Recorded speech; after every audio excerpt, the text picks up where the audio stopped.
الرحمن الرحیم۔ السلام علیکم پیارے دوستوں، امید کرتا ہوں کہ آپ سب خیر و عافیت سے ہوں گے۔ آج کے اس ویڈیو میں ہم آپ سبھی کو بتائیں گے حضرت محمد مصطفیٰ صلی اللہ تعالیٰ علیہ وسلم اس بکری کی دودھ کیسے نکالی جو بکری بنا دودھ والی تھی، ناتواں صحتوں سے لاچار تھی، اور حضور پاک صلی اللہ تعالیٰ علیہ وسلم اس بکری کی دودھ نکال کر دکھا ڈالی۔ تو اس ویڈیو کی طرف چلتے ہیں۔ علیہ وسلم نے فرمایا، پاس کھڑی اس بکری کی طرف اشارہ کرتے ہوئے کہا کہ اگر تم کہو تو ہم اس بکری کا دودھ نکال لیں۔ وہ عورت کہنے لگی، یہ بکری کسی کام کی نہیں ہے، اس کے جسم پر صرف ہڈیاں ہیں، یہ چلنے کے بھی قابل نہیں ہے، دودھ کہاں سے آئے گا؟ آپ صلی اللہ علیہ وسلم نے کہا، اگر آپ اجازت دیں تو ہم دودھ نکال لیں۔ اس عورت نے ہنس کر کہا، مجھے کیا اعتراض ہو سکتا ہے، آپ نکال لیں۔ حضرت ابوبکر صدیق رضی اللہ تعالی عنہ نے بکری کھولی اور پیارے نبی صلی اللہ علیہ وسلم کے سامنے پیش کی۔ آپ صلی اللہ علیہ وسلم نے اپنے دستے مبارک سے اس بکری کی پشت کو سہلایا تو بکری کے تھنوں میں دودھ بڑھ آیا۔ آپ صلی اللہ علیہ وسلم دودھ نکالنے لگے۔ اس عورت نے ایک برتن پیش کیا، وہ بھر گیا۔ دوسرا برتن لائی تو وہ بھی بھر گیا۔ گھر میں جتنے برتن سے سب دودھ سے بھر گئے، سب نے دودھ پیا۔ آپ صلی اللہ علیہ وسلم وہاں سے تشریف لے گئے۔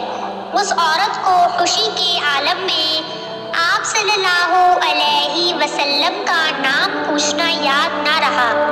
جب شام کو اس عورت کا شوہر بکریاں چرا کے واپس آیا تو کہنے لگا، آج کچھ ماحول بدلا بدلا سا ہے، کیا بات ہے؟ تو وہ عورت کہنے لگی، ہمارے گھر میں ایک شخص آیا تھا۔ آج وہ عورت آپ صلی اللہ علیہ وسلم کا حلیہ بیان کرتے ہوئے کہنے لگی کہ اے میرے شوہر، میں نے ایک ایسا شخص دیکھا ہے جس کا چہرہ 14ویں کے چاند کی طرح چمک رہا تھا۔ وہ بولتے تھے تو لگتا تھا کہ منہ سے پھول جھڑ رہے ہیں، اس کی پلکیں لمبی تھی، اس کی آواز میں ایک سحر تھا۔ اللہ تعالیٰ نے نبی صلی اللہ علیہ وسلم کا مکمل حسن و جمال دنیا میں ظاہر نہیں فرمایا۔ اگر حضور صلی اللہ علیہ وسلم کا مکمل حسن ظاہر کر دیا جاتا تو کسی میں حضور صلی اللہ علیہ وسلم کو دیکھنے کی صلاحیت نہ ہوتی۔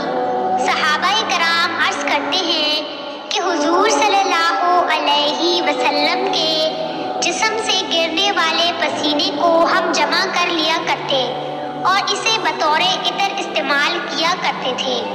آپ صلی اللہ علیہ وسلم سر کے بال رکھنا پسند کرتے تھے۔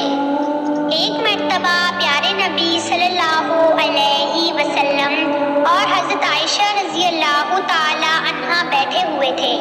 حضرت عائشہ صدیقہ رضی اللہ تعالی عنہا فرمانے لگی کہ اللہ تعالیٰ نے یوسف علیہ السلام کو کتنا حسین بنایا تھا۔ آپ صلی اللہ علیہ وسلم اس بات پر مسکرائے۔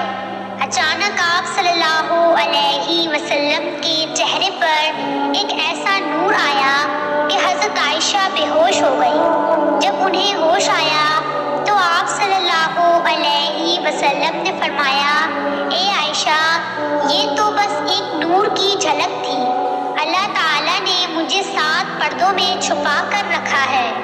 ایک مرتبہ پیارے نبی صلی اللہ علیہ وسلم سیر کرتے کرتے باہر تشریف لے گئے۔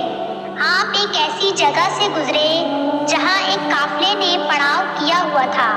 وہاں ان قافلے والوں کے اونٹ چل رہے تھے۔ ان میں سے ایک سرخ اونٹ حضور صلی اللہ علیہ وسلم کو پسند آ گیا۔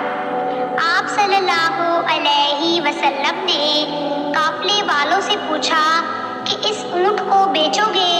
انہوں نے کہا، ہاں بیچتے ہیں۔ آپ صلی اللہ علیہ وسلم نے پوچھا کہ کتنے کا بیچو گے؟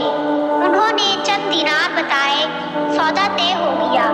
پیارے نبی صلی اللہ علیہ وسلم نے فرمایا، میں سیر کرتے کرتے ادھر آ گیا، اس وقت میرے پاس قیمت نہیں ہے، لیکن تمہارا اونٹ مجھے پسند آ گیا ہے۔ آپ نے فرمایا، اونٹ مجھے دے دو، میں شہر جا کر وہاں اپنے غلام کے ہاتھ اونٹ کی قیمت تمہیں بھیج دوں گا۔ قافلے والوں نے کہا، ٹھیک ہے۔ پیارے نبی صلی اللہ علیہ وسلم نے اونٹ کو پکڑا اور چل دیے۔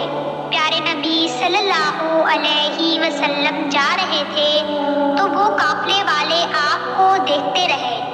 جیسے ہی آپ صلی اللہ علیہ وسلم ان کی نظروں سے اوجھل ہوئے تو سب لوگ ہوش میں آئے، کیونکہ وہ ہمارے پیارے نبی صلی اللہ علیہ وسلم کے سحر میں جکڑے ہوئے تھے، ان کے حسن کو دیکھ کر حیرت زدہ تھے۔ ایک دوسرے سے کہنے لگے، یہ جو آدمی اونٹ لے کر گیا ہے، کیا اس سے کسی نے پتہ پوچھا تھا کہ وہ کہاں رہتا ہے؟ ان میں سے ایک شخص کہنے لگا، جب وہ باتیں کرتے تھے تو ان کے منہ سے پھول جھڑتے تھے، میں تو اس منظر میں کھویا ہوا تھا۔ دوسرا شخص کہنے لگا، جب وہ مسکراتے تھے تو سامنے والے پہاڑوں پہ عکس پڑتا تھا۔ تیسرا شخص کہنے لگا، میں تو ان کی آنکھیں ہی دیکھتا رہ گیا۔ ایک شخص کہنے لگا، تم لوگ ان کے حسن میں کھو گئے اور وہ اپنے حسن کا جادو دکھا کر قیمتی اونٹ ہتھیا کر لے گیا۔ جب انہوں نے یہ کہا کہ قیمتی اونٹ ہتھیا کر لے گیا ہے تو کب سے خاموش بیٹھی خیمے کے اندر سے سردار کی بیوی بولی۔ اس نے خیمے کا پردہ ہٹایا اور کہنے لگی، سب سے مخاطب ہوئی کہ خبردار کہ اس کے خلاف کسی نے کوئی بات کی تو اگر وہ اونٹ کی قیمت نہ لے آیا تو مجھ سے لے لینا۔ سب نے کہا، تو اسے جانتی ہے؟ وہ کہنے لگی، واللہ میں بھی نہیں جانتی۔ تو سب کہنے لگے، تو پھر ضمانت کیوں لے رہی ہو جب جانتی ہی نہیں؟ وہ عورت کہنے لگی، جب تم سودا طے کر رہے تھے تو میں خیمے کے اندر سے ان کا چہرہ دیکھ رہی تھی۔ جس کا ایسا مبارک چہرہ ہو وہ جھوٹ بول ہی نہیں سکتا۔ تم نے نہیں دیکھا کہ جب وہ بولتے تھے تو لگتا تھا کہ پھول جڑ رہے ہیں، وہ جھوٹ نہیں بول سکتے۔ تھوڑی دیر گزری تو پیارے نبی صلی اللہ علیہ وسلم کے غلام آ گئے اور کہنے لگے کہ کون ہے وہ جس سے ہمارے آقا نے اونٹ خریدا تھا؟ قافلے والوں نے کہا، ہم ہیں۔ پیارے نبی صلی اللہ علیہ وسلم کے غلام کہنے لگے کہ حضور صلی اللہ علیہ وسلم نے یہ کھجوریں آپ کے لیے بھیجی ہیں اور اونٹ کی قیمت دی ہے۔ قافلے والے کہنے لگے، قیمت بعد میں دینا، ہم تو خود بک گئے ہیں۔ سبحان اللہ۔ وہ کہنے لگے، ہمیں یہ بتاؤ وہ رہتا کہاں ہے؟ سارا قافلہ مدینہ پہنچا اور سب نے کلمہ پڑھ لیا اور مسلمان ہو گئے۔ سبحان اللہ، کیا شان تھی ہمارے پیارے نبی صلی اللہ علیہ وسلم کی۔ ہمیں ان کے امتی ہونے پر فخر ہے۔ اگر آپ کو بھی ہے تو کامنٹ میں محمد ضرور لکھیں، اور اگر یہ واقعہ پسند آیا ہو تو ہمارے چینل کو سبسکرائب کریں، ویڈیو کو لائک اور شیئر ضرور کریں۔